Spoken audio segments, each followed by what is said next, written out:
الحمد لله رب العالمين والعاقبة للمتقين ولا عدوان إلا على الظالمين وصلى الله وسلم على سيدنا محمد وعلى آله وصحبه أجمعين. سورة العصر.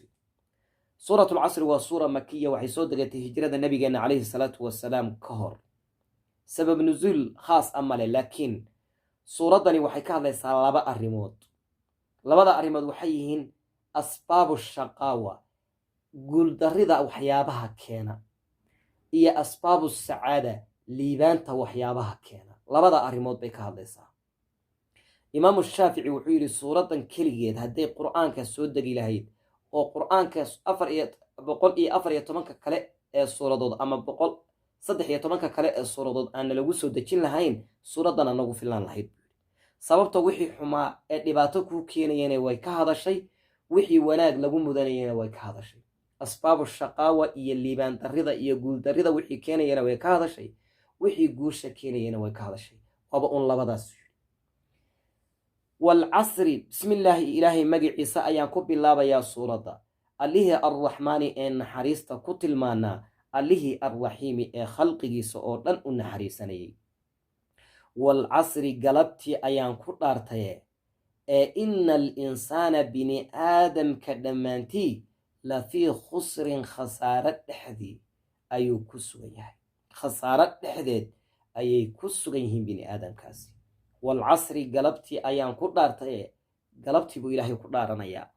ee ina alinsaana bini aadamka dhammaantii lafii khusrin khasaaro dhexdeed ayay ku sugan yihiin, ama khasaaro dhexdii ayay ku sugan yihiin bini aadamku. waa kulligood. maxaa laga soo reebayaa? kulli bini aadanka aktariyadoodu khasaaray ku sugan yihiin. maxaa laga soo reebayaa?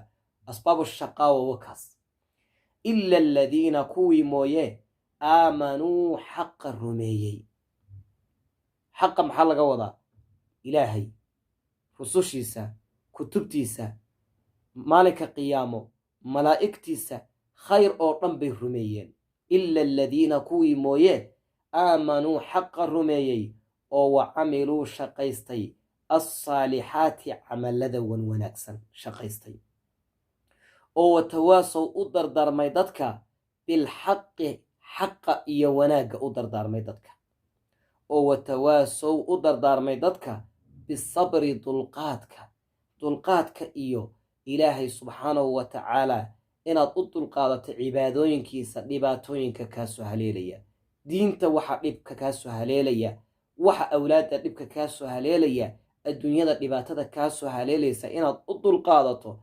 kuwa arrinkaas sameeya kuwaasaa laga soo reebayaa. oo waxa weeye intan dambe la sheegayaa waa asbaabu sacaada wa asbaabu lfalaax weye.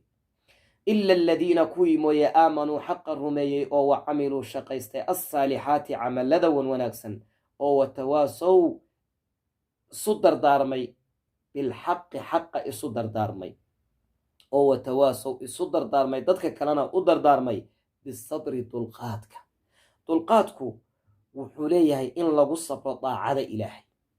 ilaah wuxuu u qaybsamaa 4: in ilaahay daacadiisa lagu sabro, in macaasida iyo xumaanta laga sabro, in masaa'ibta ilaahay kugu keeno lagu sabro.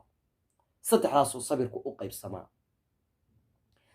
cilmiga sida ibnu qayim iyo culimo kale ay sheegayaan waxaa kaloo laga qaadanayaa suuraddan bay leeyihiin cilmiga barashadiisa.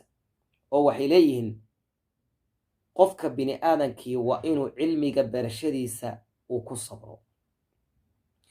haddana dadkii waa inuu cilmiga sii baro. isagoo horta waa inuu cilmiga naftiisa u barto, dadkiina waa inuu cilmiga sii baro. waxaa kale markaad adigu cilmiga baranayso waa inaad ku sabirto, markaad dadka kala baraysana dhibaatooyinka aad kala kulmayso waa inaad ku sabirto. intaasaa lagaaga baahan yahay. wallahu aclam wa axkam.